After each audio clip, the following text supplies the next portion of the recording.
Welcome everyone on la chaîne géopolitique. Let's comment on the latest development from the region Nagorny-Karabakh and the latest development about a total ceasefire. That's the expression used by President Putin, who announced this latest development yesterday on during the night from Monday to Tuesday. And what does this latest development involve? We will analyze it in this video.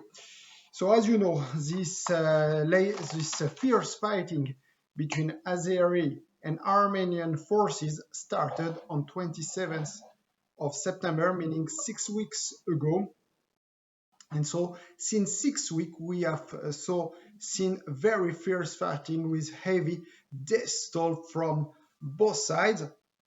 And over the last days, we have seen major military advance from the Azeri side. On Sunday, the Azeri announced that the second largest city of Nagorno-Karabakh, the city of Shusha in Azeri and Shushi in Armenian language, has been captured by the Azeri forces despite rejection, despite denials from the Armenian side. So the question was, how could the Armenian forces could stop such advance from the Azeri side?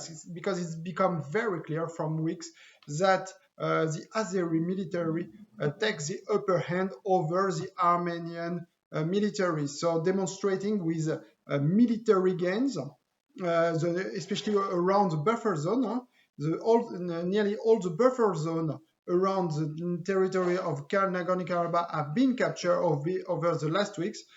And so it became more and more clear that the Azeri forces could capture the entirety of the territory of Nagorno-Karabakh over the next weeks. It's what we have talked over the last video. And such comment, such analysis that we assumed last week become true over this week with the capture, so once again, with Shushi. And in order to avoid a capture of Stepanakert, the largest city of the region, Nagorno-Karabakh, so Armenia, the Prime Minister of Armenia, Nikol Pashinyan, in a very surprising move, in an unexpected move, announced the end of hostility. I will exactly tell you what he said. So the Prime Minister Pashinyan declared so yesterday that his decision is a result of the deep analysis based on the best expert on the field. It's very so it's based on the advice of the military on insistence of the Armenian and Artsakh military. So he decided to end those hostilities in order to avoid a total defeat and the capture of Stepanakert. So right now, what has been concluded between Azeri and Armenian under Russia mediation, it's like the end of hostilities, that all the territorial gains made by Azeri will be kept, and the rest of the territory will be under further negotiation. So what we can say is that the immediate consequence of such development, it's a prompted anger in the Armenian street. Yesterday night, the Armenian parliament has been let's say brought people came to the parliament to express their anger. We can expect. We fear that the Prime Minister Pashinyan could announce its resignation over the next hours due to this nationwide anger in Armenia. Today, calm seems to be back in the streets of Yerevan, but still we fear some revolt due to the fact that Prime Minister Pashinyan announced during weeks that victory is very close and that Armenia will close. So he by himself, if you like, he put the expectation very high. He seems or at least he tried to show to the Armenian people that the Armenian forces can win this war over Azeri, but actually it became very clear once again that Azeri has superiority. I would like to give you some figure and just to give you some, if you like, to express you the showdown between both armies. So in terms of military expenditure, Azerbaijan spent around $2.7 billion each year for his army versus $500 million for Armenia. So in terms of number of soldiers, we are talking about 367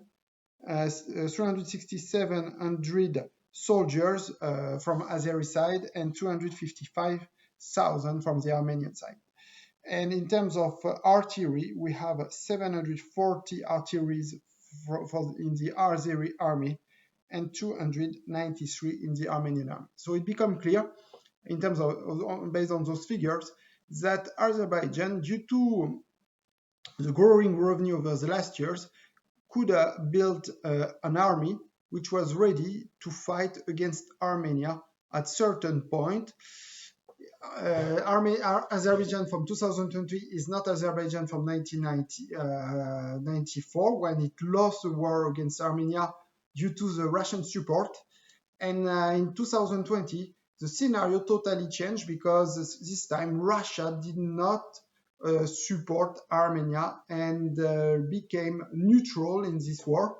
And Azerbaijan used the neutrality actually of Russia to lead this war and to reconquer this territory, supported by other military powers such as Israel and Turkey. And this so the help of those two military powers plus high military expenditure, explain clearly that the military showdown was in favor of Azerbaijan, and that now is not able to, like in the 90s, to confront the Azeri military. And so if you like, this euphoric military statement from Nikol Pashinyan probably was totally unrealistic and brought a lot of disillusion in the Armenian street right now. So we will continue to follow up the latest development, how it could unfold in Armenia such a revolt. And from the Azeri side, it will be interesting to see how come they will accept the presence of Russian peacekeepers, because we have to also to say that the peace deal, or at least the ceasefire, provides that the Russian peacekeeper will be deployed along the front line in order to avoid any clashes between both parties. So Russia, since this morning, some Russian soldiers, we expect 1,200 Russian peacekeepers to be deployed on the front line. In that way, this ceasefire will be observed, unlike the three others. So we see that right now Russia takes the responsibilities as, let's say, as a regional power in this region to show once again its authority. We have already discussed how come Russia does not show its authority to both parties. But right now, President Putin, in order to avoid a terrible, humiliating defeat to Armenia, intervened and brought his soldiers to this conflict, but this time not taking sides with Armenia or Azerbaijan, but as a peacekeeper. And we will see whether those peacekeepers are able to preserve peace in this region.